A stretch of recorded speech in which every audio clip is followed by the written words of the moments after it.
নমস্কাৰ সকলোকে। আশা কৰোঁ সকলো ভালে আছে, কুশলে আছে। আজি এটা নতুন ভিডিঅ'লৈ আপোনাৰ সকলোকে স্বাগতম। জেনেৰেলি কি হয়, আমি ভিডিঅ'বোৰ চাই পেলাই জেগাবোৰলৈ ভিজিট কৰিবলৈ যাওঁ, কিন্তু তাতে গৈ গম পাওঁ যে ভিডিঅ'বোৰত দেখা মতে কিন্তু তেনেকুৱা একো নাই। কাৰণ খুব এডিটিং বা ড্ৰোন শ্বট তেনেকুৱাৰে দেখুওৱা যায়। সেইকাৰণে আমি আচলতে মই এই চেনেলটো খুলিছিলোঁ, য'ত মানে মই ভিডিঅ'বিলাক নৰ্মেল মোবাইল কেমেৰা দি শ্বুট কৰোঁ, কোনো এডিটিং নাই, ৰ ফুটেজ, খালি দুটা তিনিটা ক্লিপ জইন কৰি পেলাই দি দিওঁ আৰু দুই এষাৰ কথা এড কৰি পেলাই তেনেকৈ মই আপলোড কৰি দিওঁ, যাতে আপোনালোকে মানে ৰিয়েল ৰ ফুটেজটো দেখা পায়। আৰু কেতিয়াবা সময় সুবিধা মিলিলে সেই জেগাবোৰত যদি যায়, তেতিয়া মানে আপুনি সেই বস্তুটো অনুভৱ কৰিব পাৰে যে তাত কোনো এডিটিং নাছিলে ভিডিঅ'টোত, যি দেখিছিলে তেনেকুৱাই পৰিৱেশ। তো আমি আজি ওলালোঁ লখিমপুৰৰ পৰা অলপ আগলৈ গৈ এটা প্ৰসিদ্ধ থান আছে, পদুমণি থান। বহুতে নিশ্চয় গমেই পায় এই থানৰ বিষয়ে, পদুমণি আই থান। এই থান বহুত জাগ্ৰত আৰু বহুত মহিমা থকা। বহুত বহুত দূৰ দূৰ জেগাৰ পৰাও আহে লোকসকল এই থানলৈ। এনেকৈ বাহিৰত সকলো চাকি বন্তি ধূপ আপুনি দোকান আছে, লৈ যাব পাৰে। এইটো আপোনাৰ সন্মুখৰ পৰা দেখাইছোঁ, ৰাস্তাৰ ওপৰতে, কোনো সোমাই যাব লগা তেনেকুৱা একো নাই। এই লখিমপুৰৰ পৰা ধেমাজি যোনসকলে মানে অহা যোৱা কৰে, তেওঁলোকে গম পাই চাগে এই জেগাৰ বিষয়ে। এই গেটতে আপোনাৰ সৰুকৈ এটা দান পাত্ৰ আছে। বাছৰ পৰা যেতিয়া বাছবিলাক পাৰ হয় বা পাব্লিক ট্ৰান্সপৰ্ট বা কমাৰ্চিয়েল গাড়ীবিলাকো, তাতে সৰুকৈ দান বক্সত কিবা এটা হ'লেও দক্ষিণা দি যায়। আজি মন্দিৰটো প্ৰায় খালী, নহ'লে কিন্তু যথেষ্ট ভিৰ থাকে। আজি পৰিৱেশটো একদম ঠাণ্ডা হৈ আছে।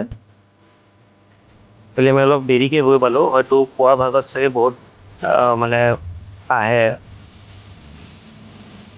এনেকৈ লাইনত যাব লাগে। ছাইডতে আপোনাৰ দুই চাইডে মা সৰস্বতী আৰু লক্ষ্মী মাৰো আছে, তাতো সকলোৱে দি যায় চাকি বন্তি।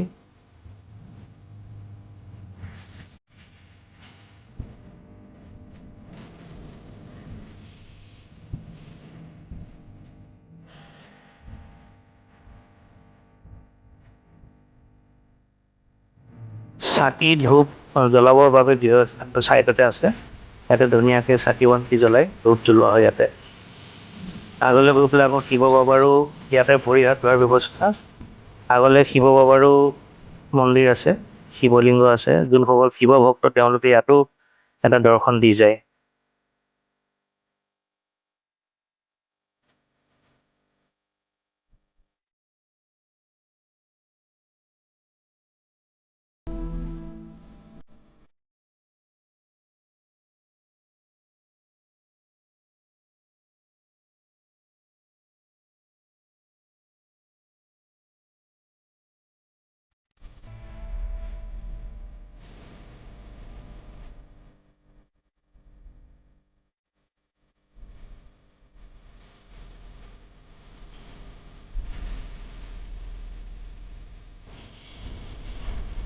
এই মন্দিৰৰ কেম্পাছৰ ভিতৰত এখন ধুনীয়া ডাঙৰ পুখুৰী আছে। ইয়াত মানে কোৱা যায় যে পৰীক্ষা আগত যিসকল ছাত্ৰ ছাত্ৰী আছে, তেওঁলোকে ইয়াতে ভগৱানৰ মনোকামনা পূৰা কৰিবলৈ, তেওঁলোকৰ যাতে ৰিজাল্ট ভাল হয়, কষ্টৰ ফলাফল পায়, ইয়াতে হাঁহ এযোৰা দি যায়। এইটো মানে মানে কি আৰু, প্ৰায়ে মানুহসকলৰ এইটো বিশ্বাস আৰু যে এনেকৈ দি গ'লে ৰিজাল্ট ফলাফল ভবা মতে হয়। নিশ্চয় তাৰ কাৰণে কষ্টও যথেষ্ট কৰিব লাগিব। অকল শ্ৰদ্ধা ৰাখিলে নহ'ব, নিজৰ কষ্ট কৰ্ম কৰিব লাগিব। তাৰপাছত ভগৱানৰ প্ৰতি শ্ৰদ্ধা, সেইসকল মিয়ে আমি সফলতা আৰ্জিত কৰিব পাৰোঁ দিয়কচোন জীৱনত।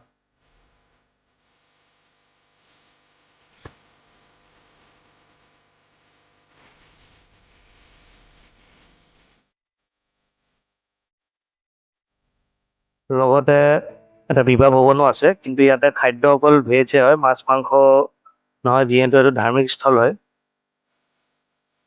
এই শেষৰ ফালে বলিশালো আছে আৰু পদুমণি মাৰ্কেটো বহে। আগলৈ ভিডিঅ'টো একদম শেষলৈকে চাব, গোটেইখিনি মই দেখুৱাব চেষ্টা কৰিম। ভিডিঅ'টো শেষলৈকে চাব।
ভিডিঅ'টো শেষলৈকে চাই থকাৰ বাবে বহুত বহুত ধন্যবাদ। যিসকল নতুনকৈ আহিছে কাইণ্ডলি চেনেলটো ছাবস্ক্ৰাইব কৰি ল'ব, লাইক কৰিব, কমেণ্ট কৰিব কেনেকুৱা লাগিলে। মই এনে ভিডিঅ' আৰু দি থাকিবলৈ চেষ্টা কৰিম। ভিডিঅ'টো ষ্টাৰ্টিঙত আৰু শেষত মই জুবিন দাৰ ভিডিঅ' এটা দিছোঁ, তেওঁক মানে শ্ৰদ্ধাঞ্জলি দিয়া হিচাপে, যাতে তেওঁক সদায় আমাৰ মাজত জীয়াই ৰাখিব পাৰোঁ।